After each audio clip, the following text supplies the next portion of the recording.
Welcome students, technical classes में आपका स्वागत है। आज मैं इस लेक्चर में आपको बताने जा रहा हूँ ईएमटी के बारे में, है ना। आपका जो सिलेबस में है इलेक्ट्रिक मोटर्स एंड ट्रांसफार्मर। तो ये ओवरव्यू है, मतलब इसमें आपको रफ आइडिया हम दे रहे हैं कि पूरे सिलेबस में कैसे पढ़ना है, कितना पढ़ना है ना। तो देखें कि पहले सिलेबस देखें।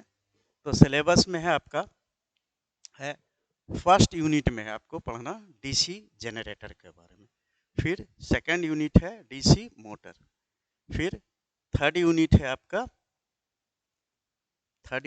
आपका single phase transformer. Fourth unit है थ्री फेज ट्रांसफार्मर। और फिफ्थ यूनिट है आपका स्पेशल पर्पस ट्रांसफार्मर। ओके, मतलब 5 यूनिट में मेनली क्या है, फर्स्ट सेकंड में है, फर्स्ट में डीसी जनरेटर, यूनिट सेकंड में है डीसी मोटर, थर्ड यूनिट में है single phase transformer, fourth unit में है थ्री फेज ट्रांसफार्मर और फिफ्थ यूनिट में है स्पेशल पर्पस ट्रांसफार्मर। ओके, तो अब हम लोग आ जाए डीसी मोटर, डीसी जनरेटर का। पहले देखिए डीसी जनरेटर रफली आपको जब डिसमेंटल मीन्स खोलना, तो अपर पार्ट हटाते हैं कवर, तो आपको इस तरह का देखेगा डीसी जनरेटर। अब डीसी जनरेटर के बारे में एक ब्रीफ रिव्यू आपको दे दें। डीसी जनरेटर ये एक्चुअली क्या है। तो डीसी जनरेटर से हम लोग,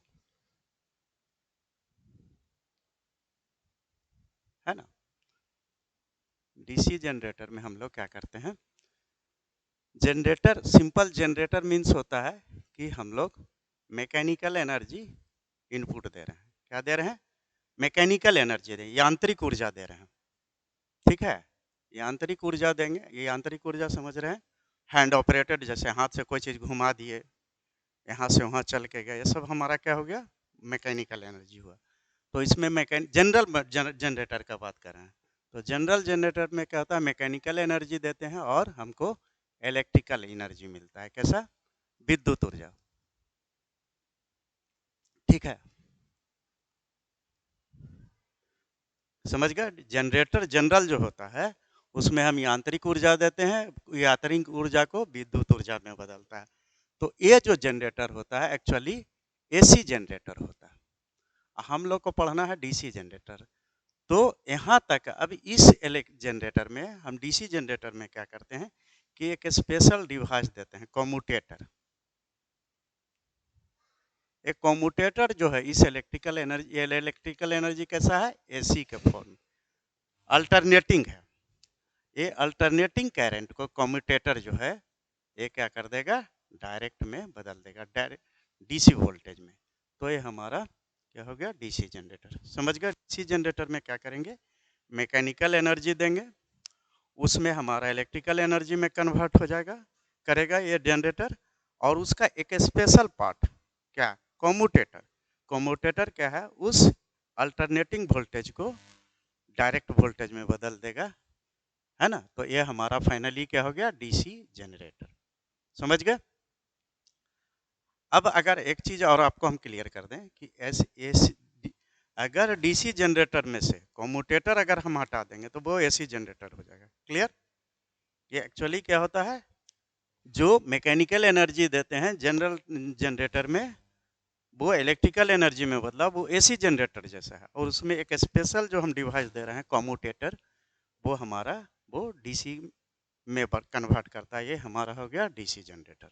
ओके, एक हल्का सा यूज बता दें इसका। ये यूज होता है जो हम लोग का कार बाइक में जो बैटरी है उसको चार्ज करने में। तो वो स्पेशल टाइप का जनरेटर होता है, उसको हम लोग कहते हैं डीसी शंट जनरेटर। ओके, अब हम आए आपका इसमें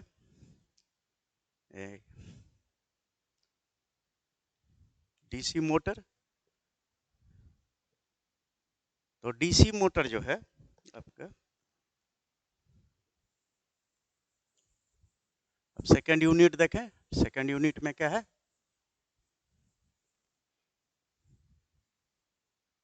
यूनिट 2 यूनिट 2 में है डीसी मोटर। तो एक चीज जान लीजिए, है ना, डीसी मोटर क्या है? डीसी मोटर और डीसी जनरेटर का कंस्ट्रक्शन एक ही होता है, ठीक है, कंस्ट्रक्शन अलग नहीं होता है। अंतर क्या है? इनपुट का। क्या कर रहे हैं कि डीसी जनरेटर में हम लोग क्या दिए थे? मैकेनिकल एनर्जी दिए थे और इलेक्ट्रिकल में एनर्जी मिल रहा था। इसमें क्या करेंगे? इलेक्ट्रिकल एनर्जी देंगे, मतलब सप्लाई देंगे, इलेक्ट्रिकल सप्लाई देंगे, और हमको फाइनली क्या मिलेगा? मैकेनिकल एनर्जी, जो कि जैसे हमको क्या मिलता है मोटर में? रोटेशन के रूप में मिलता है। तो रोटेशन क्या हो गया? आपका मैकेनिकल एनर्जी हो गया। तो डीसी मोटर का कंस्ट्रक्शन जो है, बनावट जो होता है ना, construction is same as DC generator, है ना। जो डीसी जनरेटर का कंस्ट्रक्शन था वो सेम है। और क्या है इसका कि ये आपका इसमें जस्ट अपोजिट होता है डीसी मोटर में, कि हम लोग इसमें क्या दे रहे हैं? डीसी मोटर में क्या है? इसमें हम लोग दे रहे हैं क्या? इलेक्ट्रिकल एनर्जी, इलेक्ट्रिकल एनर्जी दे रहे हैं। किस फॉर्म में? डायरेक्ट वोल्टेज दे रहे हैं,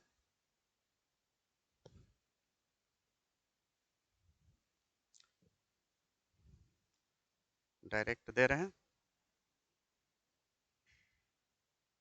डीसी फॉर्म में। और यहाँ हमको क्या मिल रहा है? ये रोटेशन मिल रहा है, मतलब मैकेनिकल एनर्जी मिल रहा है, यांत्रिक ऊर्जा मिल रहा है ना। किस फॉर्म में? रोटेशन में, घूम रहा है ना, मोटर क्या है? घूम रहा है, ठीक है। ये हो गया डीसी मोटर। अब इसका देखिए वर्किंग, ये क्या है? वर्किंग प्रिंसिपल देखिए काम कैसे करता है। डीसी जनरेटर का वर्किंग प्रिंसिपल क्या था? डीसी जनरेटर का वर्किंग प्रिंसिपल था फैराडे लॉ पर काम करता। डीसी मोटर का वर्किंग प्रिंसिपल क्या है? कार्य सिद्धांत, है ना। इसका कार्य सिद्धांत क्या है? Working principle.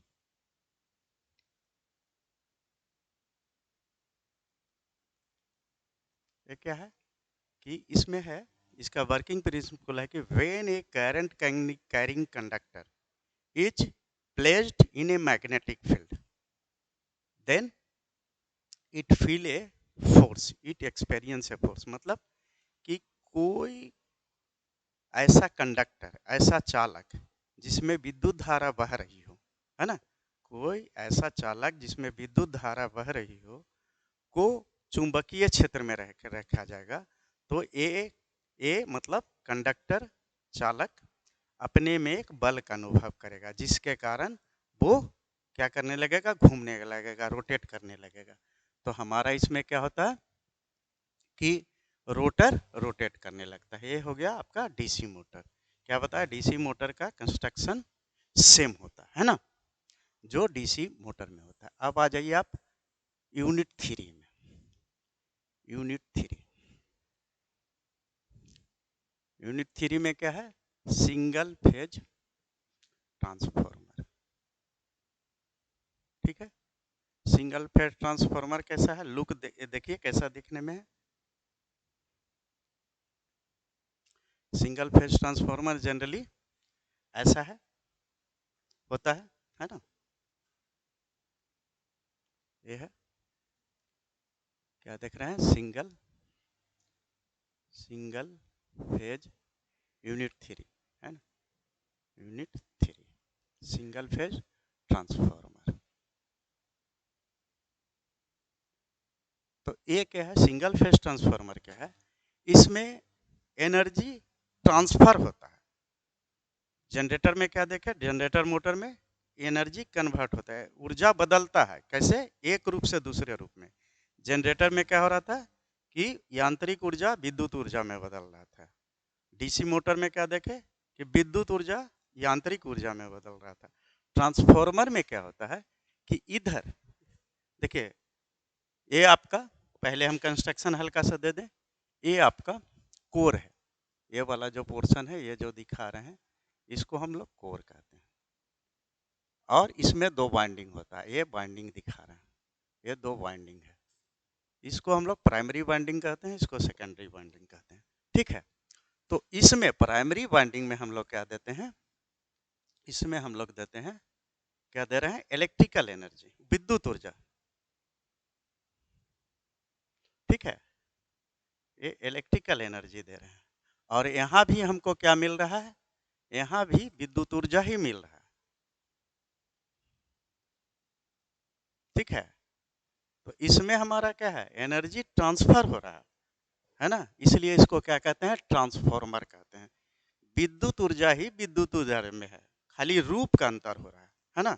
और उसमें क्या हो रहा था, कन्वर्सन हो रहा था एक रूप से दूसरे में। डीसी जनरेटर में क्या देखे, विद्युत ऊर्जा का रूप बदल रहा है, मैकेनिकल से इलेक्ट्रिकल में जनरेटर में, और मोटर में इलेक्ट्रिकल से मैकेनिकल में।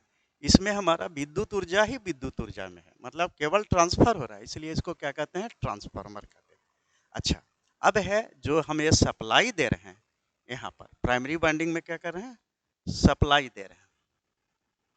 ये जो सप्लाई दे रहे हैं वो कैसा है, सिंगल फेज सप्लाई है। कैसा है, सिंगल फेज सप्लाई है ना। जो जिससे सप्लाई देते हैं उसको क्या कहते हैं, प्राइमरी वाइंडिंग। तो प्राइमरी वाइंडिंग से हम लोग क्या दे रहे हैं, सप्लाई दे रहे हैं, सिंगल फेज सप्लाई है ना। सिंगल फेज सप्लाई कैसे देते हैं, ये एक फेज वाला दो वायर से। तो यहाँ जो सप्लाई दे रहे हैं ये सिंगल फेज है, इसलिए इसको हम लोग क्या कहते हैं, ये देखिए ये सिंबल है, इसको हम लोग इलेक्ट्रिकल में बोलते हैं फेज। जानते ही होंगे आप लोग, फर्स्ट से में भी देखे होंगे। तो इसमें हम सप्लाई जो दे रहे हैं सिंगल फेज सप्लाई, इसलिए इसको हम लोग क्या कहते हैं, सिंगल फेज ट्रांसफार्मर। क्लियर हो गया। ट्रांसफार्मर में इलेक्ट्रिकल एनर्जी में ट्रांसफर होता है, इसलिए इसको ट्रांसफार्मर कहते हैं। सप्लाई कैसा देते हैं, सिंगल फेज, इसलिए इसको हम लोग सिंगल फेज ट्रांसफार्मर कहते हैं। ठीक है, एक किस भी वर्किंग प्रिंसिपल पर काम करता है, electromagnetic induction of Faraday law. कि इधर हम यहाँ देखिए क्या है, ये आपका ये समझ गए, यूज वगैरह तो ट्रांसफार्मर का यूज जानते ही हैं। ये कितना तरह का होता है, दो तरह का होता है, स्टेप अप और स्टेप डाउन। ठीक है, step up transformer, step down transformer.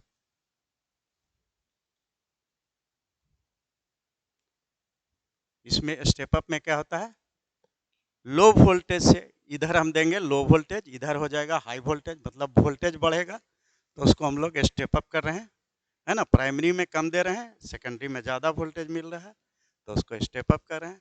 अब अगर इधर ज़्यादा वोल्टेज दे रहे हैं, इधर हमको कम मिल रहा है, तो इसको हम लोग क्या कहेंगे, स्टेप डाउन ट्रांसफार्मर कहेंगे, है ना। क्लियर। अब है, आइए आप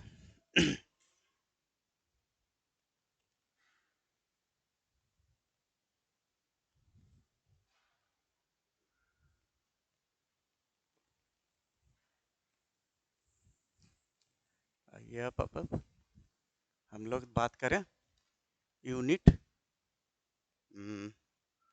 यूनिट 4 का।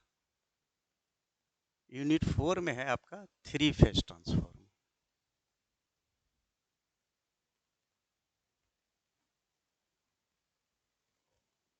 थ्री फेज ट्रांसफार्मर, अब इसका हम देखें कैसा दिखने में लगता है।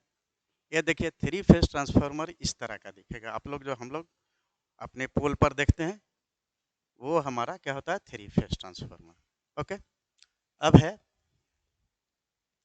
कि अब ये है कि थ्री फेज ट्रांसफार्मर में है क्या, है ना। यूनिट 4 में हमारा क्या है, थ्री फेज ट्रांसफार्मर। लुक देख लिए इसका, देखने में कैसा लगता है, जो हम लोग पोल वगैरह पर यूज करते हैं वो थ्री फेज ट्रांसफार्मर। इसमें क्या है, इनपुट जो सप्लाई देते हैं, मतलब सप्लाई जो देंगे हम, वो कैसा होगा, थ्री फेज सप्लाई होगा, है ना। थ्री फेज सप्लाई के लिए आपको पता है, इधर या तो हम लोग 3 वायर यूज करते हैं, स्टार डेल्टा कनेक्शन पढ़े होंगे, या तो हम लोग 4 वायर यूज करते हैं। तो 2 वायर से जहाँ ज़्यादा यूज हो रहा है वो क्या हो गया, हम लोग जो यूज कर रहे हैं वो 3 फेज हो गया। तो इसके प्राइमरी वाइंडिंग में हम लोग कैसा देंगे, 3 फेज सप्लाई देंगे। क्लियर। अब हम लोग आ जाए यूनिट 5 में।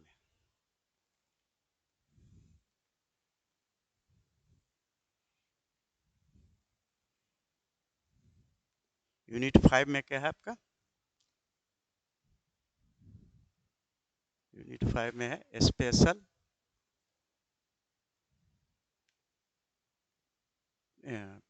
स्पेशल पर्पस ट्रांसफार्मर, है ना।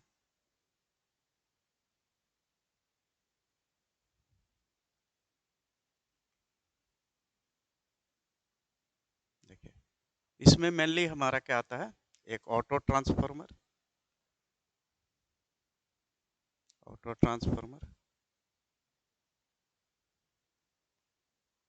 दिखा ही देते हैं आपको, सिलेबस ही दिखा देते हैं।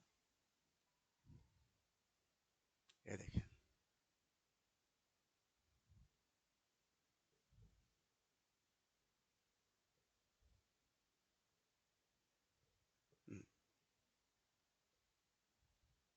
हाँ देखिए, स्पेशल पर्पस ट्रांसफार्मर में आपको मेनली पढ़ना है ऑटो ट्रांसफार्मर, पोटेंशियल, उसके बाद इंस्ट्रूमेंट ट्रांसफार्मर में है आपका क्या, करंट ट्रांसफार्मर, पोटेंशियल ट्रांसफार्मर और आइसोलेशन ट्रांसफर, 4 तरह का, है ना। तो अब देखिए कि ये आपका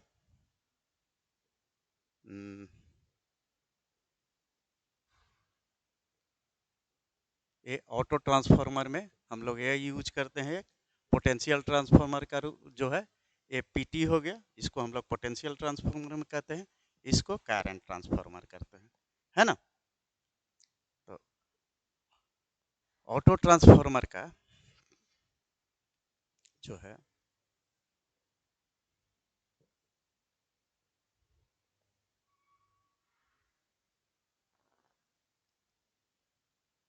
ऑटो ट्रांसफार्मर जो है फोर्थ आपका हो गया, फिफ्थ यूनिट हो गया में, यूनिट फिफ्थ में पहले आपका ले लें हम ऑटो ट्रांसफार्मर।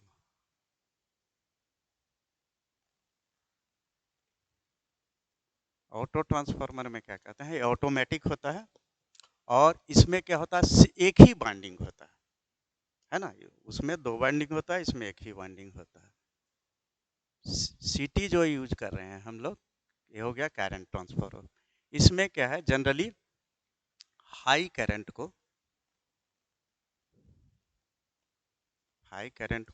लो करंट में, जनरली लो करंट में कन्वर्ट करते हैं,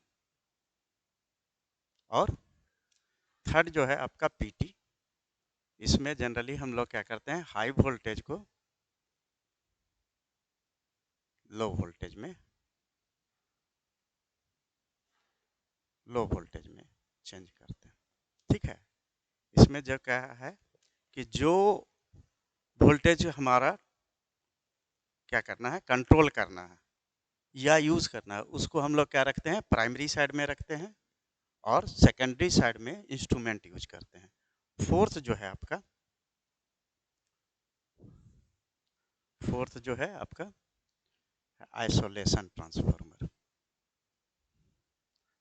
आइसोलेशन ट्रांसफार्मर में क्या है कि इसमें जो है हमारा ट्रांसफार्मर मेनली क्या है, high voltage to low voltage convert करते हैं, या low voltage to high voltage में करते हैं, वोल्टेज को ज़्यादा से कम करते हैं या कम से ज़्यादा करते हैं, है ना। ये है, लेकिन आइसोलेशन ट्रांसफार्मर में सेम वोल्टेज प्राइमरी साइड में रहेगा वही सेकेंडरी साइड में रहेगा, मतलब वोल्टेज सेम रहेगा। तो अब है कि जब वोल्टेज ये ट्रांसफर ही नहीं हो रहा है, करंट ट्रांसफर ही नहीं हो रहा, तो इसका यूज केवल तभी करते हैं जब हमको 2 सर्किट को आइसोलेट करना है, अलग करना है, इसलिए इसको हम लोग क्या कहते हैं, आइसोलेशन ट्रांसफार्मर। ओके स्टूडेंट्स, तो ये है आपका ओवरव्यू ईएमटी का, है ना, इलेक्ट्रिक मोटर्स एंड ट्रांसफार्मर का। नेक्स्ट लेक्चर में हम आपको ये फ्रॉम बिगिनिंग की डीसी जनरेटर में क्या है वो बताएंगे, ओके। लेकिन आपसे एक है कि जब पढ़ रहे हैं आप ये एक मशीन टॉपिक, तो उसमें क्या करिएगा कि 2 चीज़ पर आप ज़्यादा ध्यान दीजिएगा, एक कंस्ट्रक्शन पर और एक वर्किंग प्रिंसिपल, कि क्या है इसका कंस्ट्रक्शन है, पहले वो समझ लें बनावट, और उसके बाद उसका कि क्या कार्य सिद्धांत है। Okay students, now thank you, मिलते हैं नेक्स्ट क्लास में, है ना, इसी कैंपस में टेक्निकल क्लासेस में। ओके।